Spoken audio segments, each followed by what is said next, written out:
டெல்லியில் துணை குடியரசுத் தலைவர் தேர்தலுக்கான வாக்குப்பதிவு நாளை நடைபெறவுள்ள நிலையில் இந்தியா கூட்டணி எம்பிக்கள் பங்கேற்கும் மாதிரி வாக்குப்பதிவு இன்று நடைபெறவுள்ளது.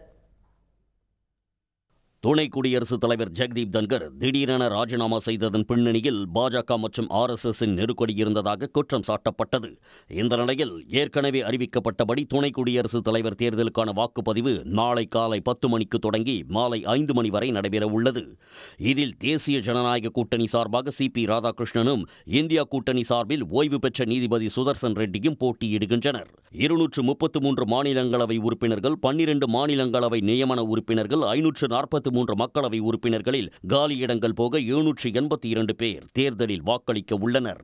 இதனிடையே டெல்லியில் நேற்று தொடங்கிய பாஜகவின் 2 நாள் பயிலரங்கத்தில் நேற்று பிரதமர் மோடி நாள் முழுவதும் பங்கேற்றார். அப்போது துணை குடியரசுத் தலைவர் தேர்தலில் வாக்களிப்பது தொடர்பான நடைமுறைகள் விளக்கப்பட்டன.